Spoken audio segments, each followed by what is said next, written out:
Organización del Estado. La estructura del Estado se compone de una pluralidad de órganos, razón por la cual se dice que es un ser organizado y complejo. La experiencia de esos órganos se ha venido estudiando mediante la aplicación de una clasificación que elaboró George Jenike. Clasificación de los órganos. Para Jenike, inmediato es el órgano cuya naturaleza determina precisamente la existencia del Estado. Es pues una consecuencia inmediata constitucional de la asociación estatal misma, y la actividad de ésta solo puede darse a través de ellos. Ejemplo de órgano inmediato lo constituían los monarcas, que como sujetos únicos concentraban su ejercicio absoluto del poder en una sola persona. Eran pues el único órgano inmediato del Estado.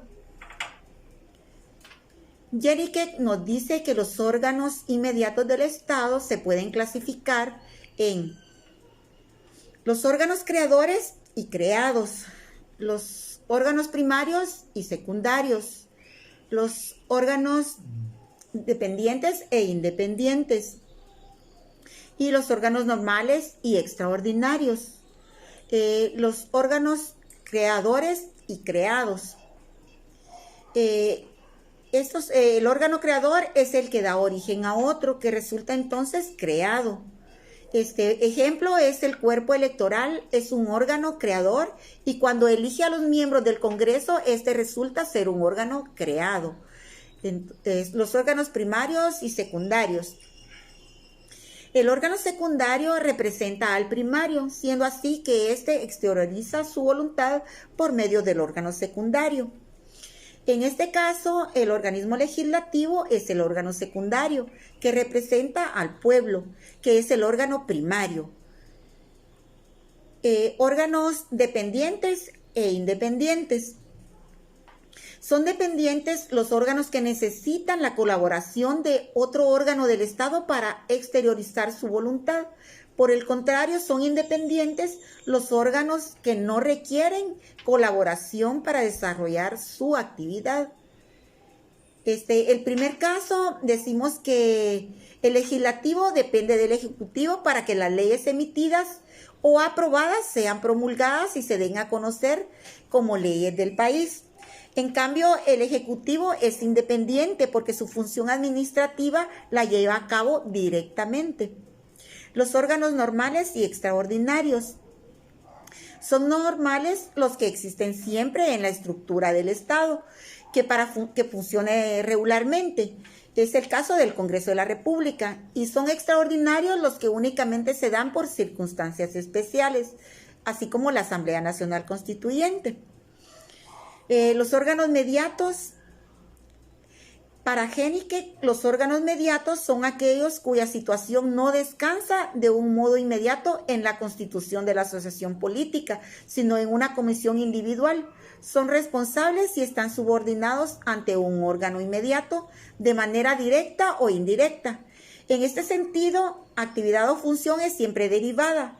No obstante, es conveniente aclarar lo siguiente: mediato con respecto a la actividad del Estado, pero inmediato con relación a las necesidades sociales. Por ejemplo, tenemos el municipio. Los órganos mediatos también pueden clasificarse debido a su naturaleza de sus funciones, en dependientes e independientes, y simples y de competencia múltiple, debido a cómo nacen a la vida política estatal, facultativos y necesarios. La creación de los órganos significa que hay un nuevo reparto de la soberanía, de un nuevo reparto del poder. Ejemplo clásico de un órgano inmediato necesario es el municipio, quien, siendo un poder que emana de la constitución política, auxilia al poder ejecutivo o administrativo en el desarrollo de sus funciones, que tiene que ver con la prestación directa de servicios públicos. Dentro de este órgano mediato se distinguen a la vez órganos inmediatos, como el alcalde como autoridad ejecutiva, y los órganos mediatos funcionarios que están en segundo orden jerárquico dentro del gobierno municipal. Separación de las funciones o división de poderes. La separación de las funciones o poderes es hoy en día una realidad que identifica al Estado moderno, a la cual hicieron referencia en épocas anteriores hombres como Aristóteles, quien dejó escrito que todo Estado tiene tres partes, elementos sin los cuales la organización no puede diferenciarse. Charles Lois de Secondam, barón de Montesquieu, hace un estudio científico de las funciones y crea la teoría de la división de los poderes, tomando en cuenta la preponderancia de los reyes de su país en los siglos XVII y XVIII sobre los estados generales, integrado por tres clases, el clero, la nobleza y la plebe, que conformaban la organización social francesa en tiempos de la monarquía, que constituían el órgano legislativo. Estudió la situación política inglesa, donde se dio cuenta que el poder de los reyes iba en disminución y aumentaba paralelamente el poder parlamentario. Basado en esto, crea su teoría en busca del equilibrio entre los poderes. Este equilibrio se procura de acuerdo con el contenido de las funciones de cada uno de los poderes. El poder detiene al poder, dijo Montesquieu, para referirse que debe evitar la interferencia entre una actividad y otra. Señala ciertas ventajas para evitar que un órgano absorba las funciones de otro, o sea, absolutismo. Al repartir la soberanía entre los órganos se podrá obtener el balance entre los poderes porque uno sirve de freno y control a los demás. Resulta beneficioso para los ciudadanos porque asegura su libertad y su seguridad y quedan protegidos contra los abusos del poder. Puede decirse que la doctrina de la división de los poderes de Montesquieu se convirtió en uno de los pilares del régimen demoliberal de Occidente y se proyecta desde el siglo XIX hasta el XX. La teoría ha sido modificada o contemplada para adaptar las circunstancias históricas, políticas y sociales. Tampoco significa que perdió su validez política como fórmula para lograr la desconcentración y la racionalización del poder público, sino que las nuevas funciones estatales no son por naturaleza ni pura labor legisladora, ni mera ejecución de las leyes, ni la aplicación judicial de las normas, en cuanto que todo se modera por una racional colaboración. La separación de los poderes es la forma clásica de expresar la necesidad de contribuir y controlar efectivamente el ejercicio del poder político. Dicho autor concluye observando que corrientemente se comete el error de hablar de separación de funciones, opinión que compartimos porque el poder es uno solo, configurado en la potestad que tiene el Estado como ente soberano.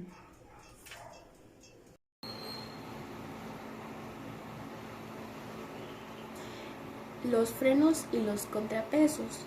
Conforme lo anotado, surge otra teoría que habría tenido sus orígenes con Polibio, quien en su época habló de un sistema de frenos y balanzas antecedentes de la doctrina de Montesquieu.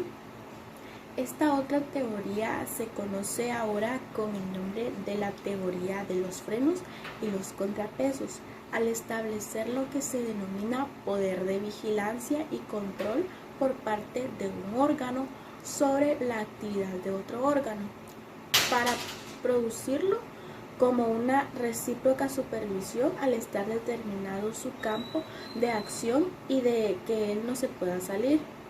Recordemos que la soberanía está repartida, se actúa en un plano de igualdad y se puede obtener un equilibrio en aras de un prudente ejercicio del poder con un balance de poderes.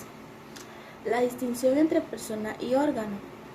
Si hemos delimitado en cierta forma la estructura del Estado, como estaban colocados sus órganos, es conveniente que se haga una distinción entre estos y las personas que desempeñan las funciones con relación al tema. George Jelling dice que el órgano como tal no posee una personalidad frente al Estado.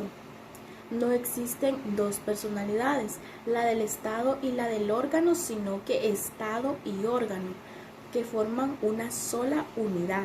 Esta afirmación tiene su fundamento en que los órganos constituyen la estructura misma del Estado y son parte de su realidad. El Estado no se concibe sin ellos. los órganos no son personas y que solo el Estado tiene personalidad jurídica, competencia y jerarquía. En el devenir de las actividades estatales pueden surgir algunos inconvenientes que deben evitarse, y con esto nos referimos a las interferencias entre los órganos, pero para asegurar uniformidad, la dirección de las actividades, pues es preciso cumplir un fin coordinador que se realiza por medio de la competencia y la jerarquía. No se concibe un Estado sin jerarquía, ni ésta sin obediencia. La jerarquía significa obediencia de una autoridad respecto de otra superior, y que sobre ésta se sitúa lo que es la autoridad suprema. La jerarquía implica la existencia de un vínculo que liga en forma escalonada a los órganos del Estado. La supremacía se hace valer por medio de los órdenes y por la vigencia que los órganos superiores mantienen sobre los inferiores. Los órganos del Estado, las entidades estatales, manifiestan su actividad y su voluntad a través de sus órganos. El concepto de órgano sirve para imputar a la entidad de que el órgano forma parte del hecho, la omisión o la manifestación de voluntad de que se trate. Para algunos autores, el órgano es un conjunto de competencias que será ejercido por una persona física, pues que será el funcionario público o el agente personal del Estado, que al actuar dentro de las atribuciones o funciones que le han sido conferidas produce tal imputación. En este concepto se distingue entre el órgano jurídico como el conjunto de competencias y el órgano físico, o sea, la persona llamada a ejercer esas competencias, y en otra terminología se distingue entre el órgano institución y el órgano individuo. La actividad del Estado se manifiesta o se ostenta por medio de la actuación de sus gobernantes, que asimismo actúan y formando parte de la estructura del Estado, que se llama órganos, pues estos órganos en su conjunto integran el gobierno y la administración del Estado. Gracias. Separación de funciones de los poderes del Estado. Radica desde épocas muy antiguas, como en la mitología griega, las trías. ¿Y las trías realmente en qué consistían? En la separación universal de tres poderes. Actualmente se da de forma habitual y es una estructura tradicional. Podemos mencionar un ejemplo, como lo es nuestro país, el cual se encuentra estructurado por tres poderes, como ya los conocemos: el poder ejecutivo, el poder legislativo y el poder judicial. Una fuente ideológica escrita por John Locke se da en el principio de separación de poderes, y su aporte radica en el dilema de Hobbes y en la política de Aristóteles. También se encuentra lo que es la teoría de Montesquieu, y él indica lo que es la separación de poderes, y el cual fue elaborada en el siglo XVIII. Y según la visión ilustrada de Montesquieu, es que el Estado existe con la única finalidad de proteger al hombre de otros hombres. El espíritu de las leyes. Hablaremos del espíritu de las leyes y comenzamos diciendo que esta obra nos habla de los conceptos de poder ejecutivo, poder legislativo y poder judicial, pero sobre todo de la relación de los tres. El filósofo Montesquieu rechaza las teorías absolutistas en las que una persona debería concentrarlos todos en su figura, y apuesta por un equilibrio de poderes. Este debería producir de manera muy sencilla, donde cada uno de los poderes controle al otro y todos se controlen entre sí. Montesquieu recrea la obra El espíritu de las leyes, que se trata del modelo político inglés. Según el autor ilustrado, el poder judicial no debe concentrarse en las mismas manos. Es más, el modelo es tomado del sistema político de Inglaterra, según los historiadores, debido a que Montesquieu tenía delante de él, en aquel entonces Gran Bretaña, una división de poderes que él consideraba perfecta. El rey, el poder ejecutivo, los nobles, que serían mediante la Cámara de los Lores, el poder legislativo y judicial, y la gente representaría el legislativo con la Cámara de los Comunes. Luego tenemos que la Cámara de los Comunes es actualmente conocida con el nombre de la Cámara Baja de los Parlamentos de Reino Unido, Canadá. La expresión comunes hace referencia al hecho de que los componentes de la Cámara eran originariamente representantes de las ciudades. En oposición de la Cámara de los Lores, todos ellos miembros de la nobleza y la jerarquía de la Iglesia de Inglaterra. Luego tenemos el siguiente subtema, siempre relacionado, que sería los frenos y contrapeso, que para prevenir que una rama del poder convirtiera en suprema y para inducirlas a cooperar, los sistemas de gobierno emplean la separación de poderes y crean típicamente con un sistema de controles y contrapesos. A esto se le atribuye a Montesquieu. Uno de los elementos centrales de todo sistema republicano, recordemos que es la existencia de balances de poderes y mecanismos de frenos y contrapesos. Los mismos hacen posible que en el marco de un sistema político dentro de un país, los diferentes organismos de Estado se contrapesen en sí mismos, con el objetivo de reducir la potencial arbitrariedad en la actuación de los poderes públicos. En el caso de Guatemala, es evidente que existe una gran concentración de frenos y contrapesos en lo que es el Congreso de la República de Guatemala. El Congreso de la República tiene en sus manos una serie de mecanismos para balancear y asimismo controlar al Ejecutivo. ¿Cómo así? Es el más evidente, son las citaciones a funcionarios del Ejecutivo y las interpelaciones a ministros, mientras que el Legislativo tiene además la facultad de pedir el voto de falta de confianza. Recordemos que contra los ministros del Ejecutivo se aplicaría esto. También, siempre con el ejemplo del Congreso, tiene en sus manos la facultad de aprobar el presupuesto del gobierno y de aceptar o no la liquidación presupuestaria que anualmente elabora la Contraloría General de Cuentas.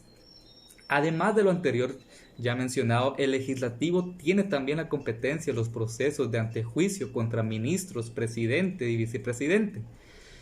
Muy bien, de lo dicho anterior resalta entonces que el adecuado funcionamiento del sistema republicano descansa sobre los hombros del organismo legislativo. Entonces, al momento que hay una mala utilización de las herramientas de control, ya sea por omisión o como recurso de bloqueo o chantaje político, no solo genera ingobernabilidad, sino además debilita el funcionamiento del sistema en su conjunto, es decir, entre todos.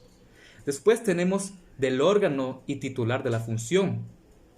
Diferenciando como lo hicimos entre lo que es órgano físico y órgano jurídico, resultará que las consideraciones precedentes son especialmente aplicables, al órgano jurídico, el cual se integra y confunde con el ente al cual pertenece sin tener una voluntad o personalidad independiente de él, claro, ¿verdad?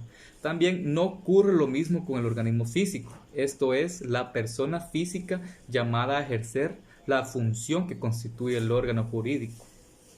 El funcionario, en efecto, recordemos que tiene dos voluntades y dos situaciones distintas, según sea el modo de su actuación, su voluntad como persona en sí y sus derechos y deberes como funcionario frente al Estado y su voluntad orgánica en cuanto desempeña la competencia estatal. Tenemos también dentro de este rubro la personalidad del Estado, que para poder precisar la situación jurídica de los órganos del Estado, cuya estructura ya hemos delimitado, es necesario distinguir radicalmente entre el órgano y el titular del mismo. Según George Jelinek, el órgano como tal no posee personalidad alguna frente al Estado. No existen dos personalidades, la del Estado y la del órgano, entre las cuales puede darse una relación de derecho, una relación jurídica, sino que el Estado y órgano forman una sola unidad. También no es posible colocar al Estado frente a sus órganos porque si se elimina a estos del Estado, desaparece este y al desaparecer su estructura jurídica, por tanto, si tratáramos de separarlos de la misma, lo reduciríamos a la nada. El Estado no representa sus órganos, sino que los lleva dentro de sí, constituyéndolo. Cada órgano tiene su respectiva esfera y competencia, de competencia, y cuando Tino invade el terreno del otro, se suscitan conflictos que han de solucionarse por medio del control jurisdiccional. Las cuestiones jurídicas que se plantean entre los órganos son problemas de competencia que existen dentro de la personalidad única del Estado. En sí son cuestiones de derecho subjetivo, no de derecho, son de derecho objetivo, no de derecho subjetivo. La competencia de los órganos es algo que proviene de la estructura política del organismo estatal. No puede desdoblarse al Estado en un conjunto de personas jurídicas que podrían entonces colocarse frente a él o acaso sobre él. El poder no pertenece a los titulares de los órganos en un momento dado, sino al Estado, que se sirve de los mismos órganos que está formado para actuario. El Estado y el titular de sus órganos constituyen ellos en sí personalidades separadas entre las cuales puede existir una pluralidad de relaciones jurídicas. De la separación entre el órgano y titular se sigue la consecuencia de que el titular tenga un conjunto de derechos y deberes como persona física que se derivan de su función, que le pertenece a él mismo y no al órgano del que es titular.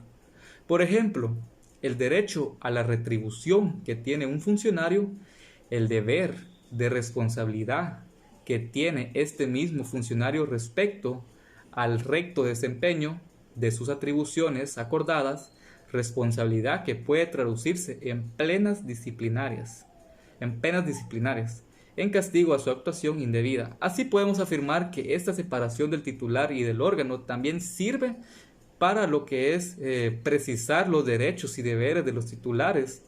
No les corresponden como parte integrante de su personalidad física aislada, sino que les son atribuidos en cuanto son funcionarios del Estado y están ligados con este, lo que significa que su actuación como titulares de los órganos del Estado no será independiente, sino que permanecerá unida a la vida del Estado en razón de esa titularidad que los vincula. Muchas gracias. Buenas tardes compañeros, mi nombre es Darwin Pinito. Yo continuaré con la exposición, les hablaré acerca de los derechos y obligaciones del titular. Esta pues es la que se encarga de preservar la estructura de los órganos y definir derechos y obligaciones de las personas quienes físicas les atribuye la titularidad y de sus funciones, para evitar interferencias de la actuación de un organismo en los de otros y para asegurar la uniformidad de dirección de sus actividades. Es preciso que los órganos del Estado sean coordinados y unificados de acuerdo a las instrucciones de competencia y de jerarquización. Dentro de los derechos se puede tener la titular ejecutivo, que éste cuenta con una capacidad decisoria o poder respecto a nombramientos para designar a los titulares de las dependencias de la administración pública centralizada, la remoción cuando pueda relevar de sus cargos a colaboradores, mando para dirigir a los subordinados a través de instrucciones, decisiones para elegir entre varias alternativas de resolución de acuerdo al criterio que consideren más convenientes. También tenemos la actuación de los órganos y sus límites, en el cual pues la actuación de los órganos tiene sus límites, de ahí en un sentido coloquial, en donde se dice que se emplea para ello una palabra llamada jurisdicción. Esta se utiliza para designar el territorio, pues ya sea un estado, provincial, municipio, región, países, entre otros, sobre el cual es, es la potestad o la potestad es ejercida dentro de esos lineamientos anteriores. La competencia del conjunto, la competencia de este también se dice que es un conjunto de funciones que un agente puede legítimamente ejercer el concepto de competencia, así como la medida de las actividades de acuerdo al ordenamiento jurídico corresponden de cada órgano administrativo. Entre los factores de competencia encontramos aquellos que la ley toma en consideración para distribuir la competencia entre los diversos tribunales de justicia del país, en el cual encontramos el territorio, por materia o por grado. El territorial, es un lugar físico donde se encuentran los sujetos u objeto de la controversia en donde se produjo el hecho que se motiva a un juicio. El por materia, pues trata acerca de la naturaleza jurídica del asunto litigioso, que puede ser civil, mercantil, laboral, penal, constitucional, entre otros. Y por grado, pues este se refiere a la instancia o grado jurisdiccional, atendida la estructura jerárquica de los sistemas jurídicos que pueden ser conocido un asunto.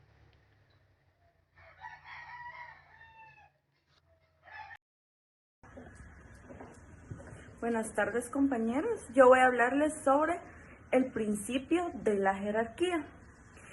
La jerarquía es una relación jurídica administrativa interna que vincula entre sí a los órganos de la administración mediante poderes de subordinación para asegurar unidad en la acción. La primera característica de la jerarquía es que se trata de una relación entre órganos internos de un mismo ente administrativo y no entre distintos sujetos.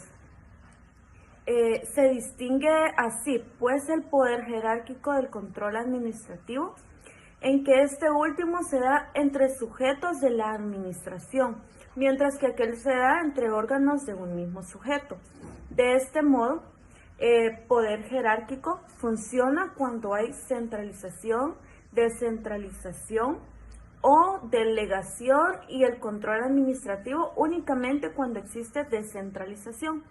La relación jerárquica existe siempre que haya superioridad del grado en la línea de competencia y al mismo tiempo igualdad, competencia en razón de la materia entre órgano superior y el inferior.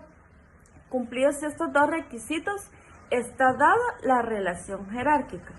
La jerarquía es un poder que se da de manera total y constante. Es de principio y existe siempre, y aunque ninguna norma lo establece expresamente. Mientras que el poder jerárquico abarca la totalidad de la actividad del inferior. El control administrativo del poder ejecutivo sobre entes descentralizados solo abarca parte de su superioridad. Ahora voy a hablarles sobre el deber de obediencia y sus límites. De la existencia del principio de jerarquía resulta de manera condominante la necesidad de que exista un deber de la obediencia de los órganos inferiores respecto de los órganos superiores. Debemos precisar cuáles son los límites del deber de la obediencia. Todas las legislaciones establecen sistemas para asegurar esta obediencia, cuya existencia necesaria hemos indicado, y fijan sanciones, controles, etc., para que la misma sea efectiva. Pero, sin embargo, en teoría política, pues ya en forma concreta es reglamentación y es materia de estudio del derecho administrativo. Conviene, repetimos, precisar cuáles son los límites de ese poder de la obediencia. Algunas legislaciones consideran que la orden dada por el superior jerárquico obliga siempre a la obediencia del inferior a quien se dirige, quedando éste excluido de responsabilidad. El cumplimiento de esta orden de superior jerárquica extraña en realidad la comisión de un delito, siempre y cuando las funciones de ese órgano inferior esté constituido precisamente para llevar a la práctica las órdenes de un órgano superior. Muchas gracias. Vamos a hablar un poco acerca de los principios rectores de la organización estatal. y vamos a incluir algunas temáticas en la actualidad de ellos, como lo es el control de la soberanía, la separación de poderes e independencia judicial, la independencia institucional e imparcialidad del juez, la independencia interna y personal del juez. Y en base a esto podemos hablar también de del control de la soberanía. ¿Y qué es el control de la soberanía? El poder soberano se manifiesta en la actividad de los gobiernos, que lo ejercitan y corresponden a ellos, a las autoridades, decidir los alcances de su actividad, realizándola dentro de las normas jurídicas, pero surge un problema al decir que puede calificar si su actividad es correcta. ¿Qué quiere decir con esto? Que existen 3 tipos de controles dentro del control de la soberanía. El primero es el control supranacional, el segundo los controles internos y el control derivado de la distribución de la soberanía. ¿Y qué es el control supranacional? Consistiría sometiendo a juicio la conducta del Estado buscando un organismo superior que califique o controle su conducta, ¿verdad? Los controles internos. Uno de ellos consiste en atribuir al ciudadano o al grupo de ciudadanos, y ese control se hace haciendo responsables ante ellos a los gobernantes. También el control derivado de la distribución de la soberanía consiste en limitar el poder al no poder concentrarlo, no concentrándolo en un órgano, sino repartiéndolo su ejercicio entre varios, ¿verdad? Entonces no podemos concentrar, como lo dice la ley, el poder supremo en un solo ente, ¿verdad? O persona. Y también vamos a hablar un poquito acerca de la separación de los poderes o la independencia judicial. ¿Y qué es la independencia judicial? En el artículo 203 de nuestra Constitución Política de la República de Guatemala nos dice que la independencia del organismo judicial y potestad de juzgar habla que la justicia se imparte de conformidad con la Constitución y las leyes. Corresponde a los tribunales de justicia la potestad de juzgar y promover la ejecución de lo juzgado. Los otros organismos del Estado deberán prestar a los tribunales el auxilio que requieren para el cumplimiento de sus resoluciones. Los magistrados y jueces son independientes en el ejercicio de sus funciones y únicamente están sujetos a la Constitución de la República y a las leyes, a quienes atentarán contra la independencia del organismo judicial, además de quienes atenderán contra la independencia del organismo judicial. Además de imponerse las penas fijadas por el Código Penal, se les inhabilitará para ejercer cualquier cargo público. Quiere decir que un juez se salta las trancas, es inhabilitado.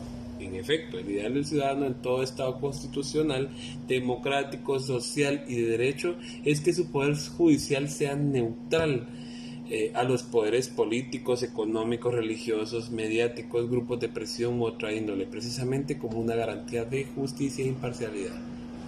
Y es más, seguimos pues con el siguiente compañero, seguimos hablando del tema. La independencia institucional o imparcialidad del juez.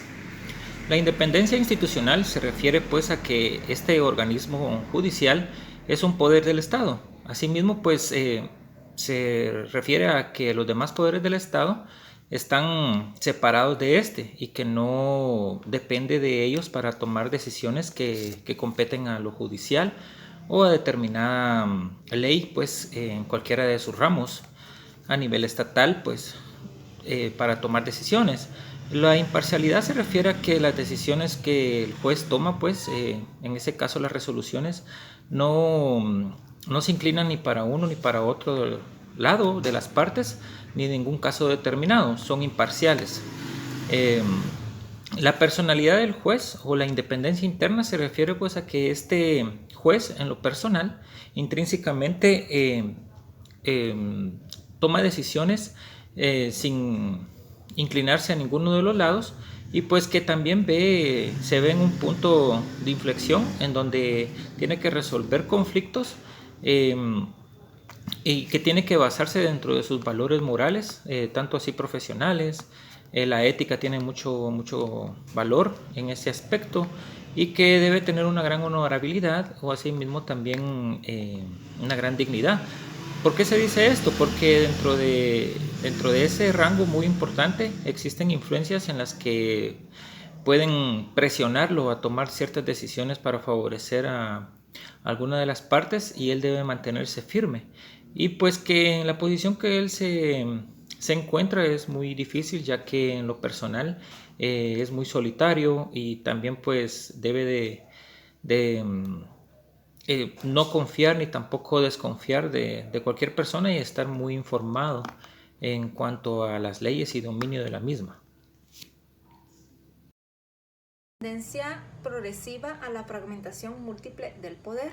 La tendencia fragmentadora del poder como interdicción estructural de la arbitrariedad no tendría sentido si no se prevén mecanismos de articulación, enlazamiento y coordinación a manera de puentes o bisagras que propicien espacios de concertación y conciliación en sus aspectos resolutivo y consultivo, que permitan solucionar de la manera más rápida los conflictos que se generen entre ellos. Lo que se trata entonces es que el aparato estadual, es decir, lo relativo a los estados que integran una confederación, no se conviertan en un archipiélago de partes inconexas y desarticuladas, en las que habite la anarquía, es decir, la ausencia del poder público y el desgobierno, donde la autonomía de sus órganos entendidos como autarquía, es decir, autosuficiente, hagan del Estado unitario una ilusión y la exclusión ciudadana una regla. El Tribunal Constitucional también critica el aislacionismo en que pudieran caer los poderes y órganos autónomos del Estado. Dentro del marco del principio de división de poderes se garantiza la independencia y autonomía de los órganos del Estado. Sin embargo, no significa en modo alguno que dichos órganos actúen de manera aislada, sino que exige también el control y balance entre los órganos del Estado. Así, la Corte de Constitucionalidad ha señalado en los sistemas constitucionales modernos la división o separación de poderes no significa una contundente separación, sino una recíproca colaboración y fiscalización entre tales órganos con el objeto de que los actos producidos por el Estado se enmarquen dentro de una unidad jurídico-constitucional. Ahora les voy a hablar acerca del principio de colaboración de poderes. Y no se podría sostener el principio de separación de poderes si no existiera el principio de colaboración de poderes, y que el propio Montesquieu lo percibió en la cita siguiente. He aquí pues la Constitución fundamental del gobierno al que nos referimos. El cuerpo legislativo está compuesto de dos partes, cada una de las cuales tendrá sujeta a la otra por su mutua facultad de impedir, y ambas estarán frenadas por el poder ejecutivo, que lo estarán a su vez por el legislativo.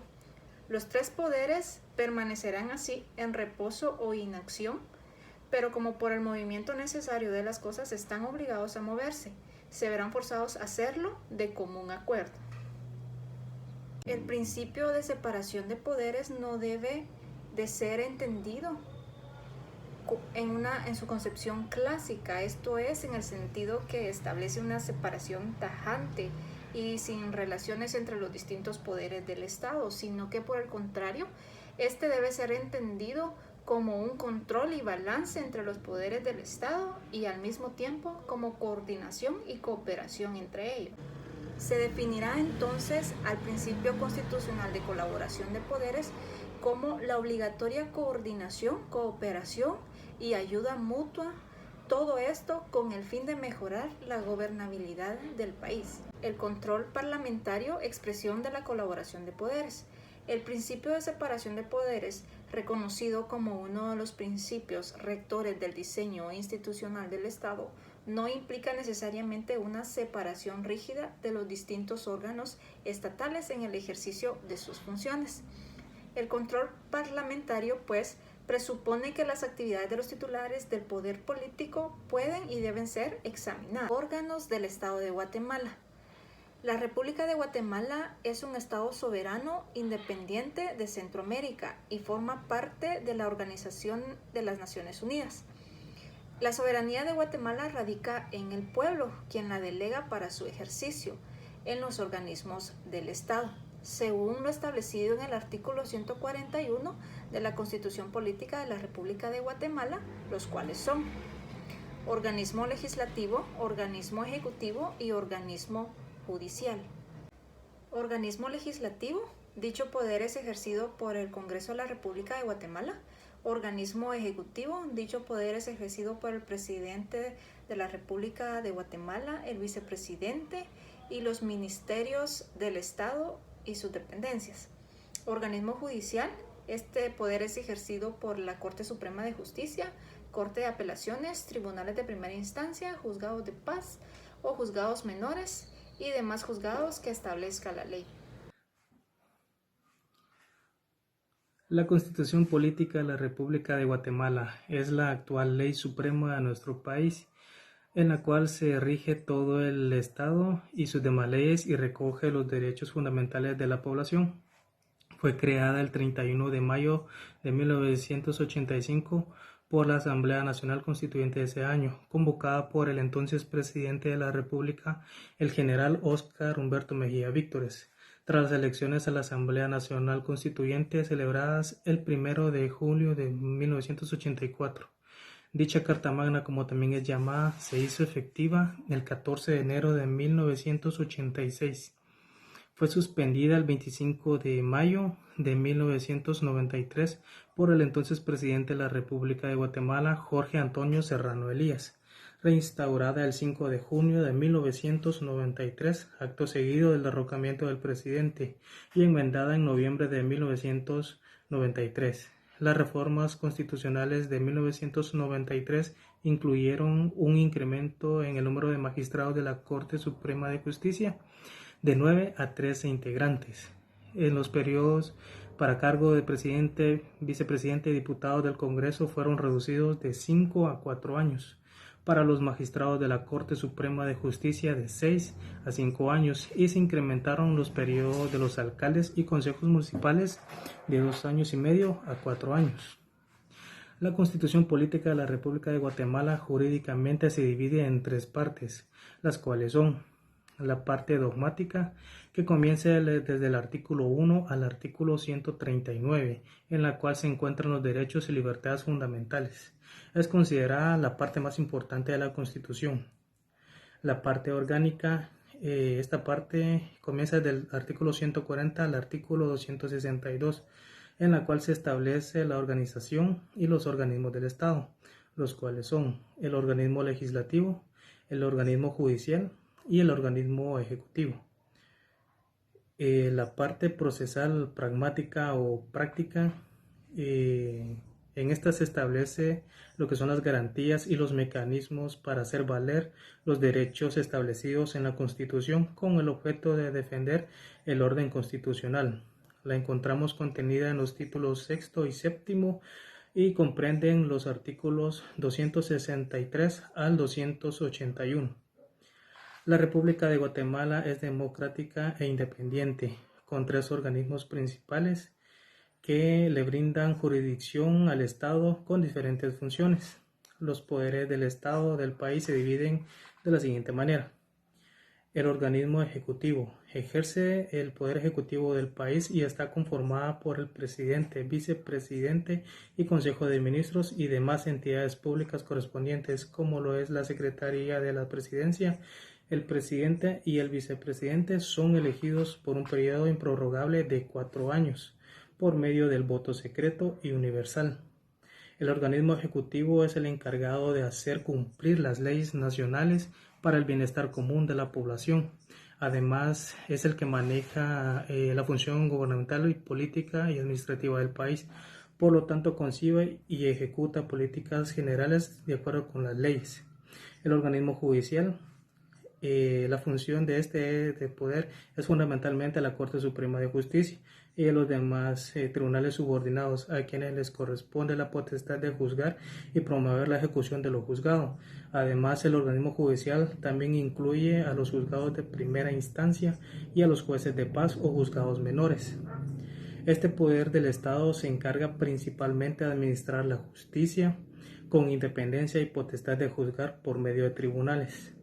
A través de la Secretaría de la Corte Suprema de Justicia se ejecutan decisiones, tramitan los expedientes judiciales, además de otras funciones. Y también tenemos al organismo legislativo, que está conformado por el Congreso de Guatemala, Junta Directiva, Constitución Política y las comisiones parlamentarias, así como por los 158 diputados en el Congreso de la República. El organismo legislativo tiene como función elaborar proyectos de ley, dictámenes, estudios e investigaciones, así como emitir opinión sobre leyes o disposiciones legales. También promociona la orientación científica y técnica a las comisiones de trabajo del Congreso. Gracias.